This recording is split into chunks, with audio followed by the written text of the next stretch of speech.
So this is Yusuf. Yusuf tries his best to pray, help his parents, fast, give money to the poor, and he's been blessed by so many different things. The house he lives in, his mental health, the fact that he's able to play sports with his friends. Everything seems all good. But then Yusuf goes to work. At work he gets stressed out because of what Jake or Maria had to say. He sits frustrated in traffic waiting to get home. He's concerned with what he hears on the radio about what's happening in Syria and around the world. Next thing you know, he's at home, all worked up, and is getting easily irritated by the smallest of things. One of his kids isn't doing too great at school, his wife's nagging him to repair that sink he's been putting off for over a month. And then when Yusuf goes to pray, his mind is still working over all of the things that have just happened. He has no khushu'. And it happens, have you ever completed a prayer, not really even sure what rak'ah you're on, and in the end, you don't even feel like you benefited as much as you can from the connection with Allah? Meanwhile, Shaitan sits there laughing at us because he gets exactly what he wanted. So how does this happen? What you need to know is that day in and day out, you're in a battle, fighting enemies, some that you can see and some that you cannot. And this has actually been told to us by Shaitan himself in the Qur'an, that he's going to lead the believers off the straight path by attacking them from all directions. So how does he do this? By exploiting our worries and desires. Shaitan's an experienced foe. He's been around for a while and he knows how humans tick. He will exploit the areas in which you are weakest, and he usually does this by targeting our perceptions of our own blessings. For example, he will tempt us with desires of greater riches by taking interest from the bank or other women who you may encounter at work.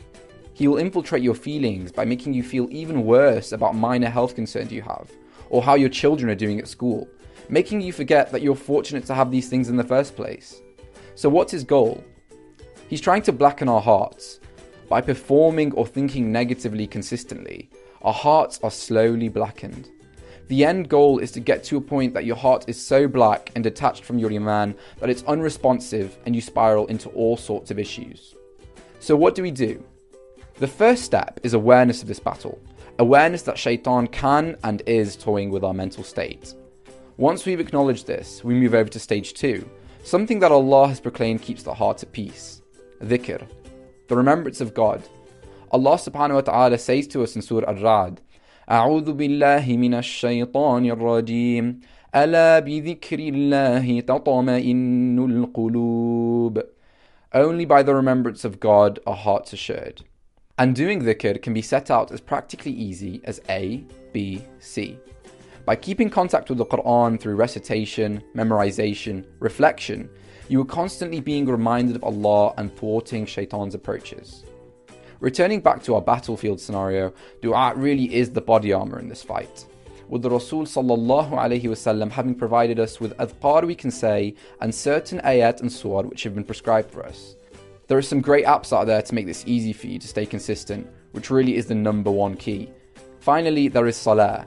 By bowing down and prostrating to Allah, you are humbling yourself and affirming that, in the end, we as humans are weak, and we are not ultimately responsible for what happens, but more so with how we react to our circumstances. Salah is the blood source for your iman, and without it, you are spiritually dead. By making sure you pray on time, performing voluntary prayers, you keep yourself secured. You want to get to a point where you're able to have full control of your emotions, and when it comes time to pray, you can really put yourself in a state of true khushu'.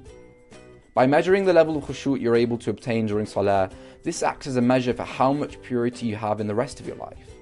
So to recap, the 3 stages of reclaiming your heart are: number 1, the awareness of what is blackening your heart. Number 2, applying the armors of dua, salat and Qur'an.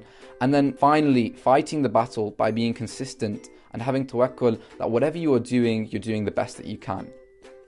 We hope you enjoyed this small reminder, and do remember that small changes over time make big differences.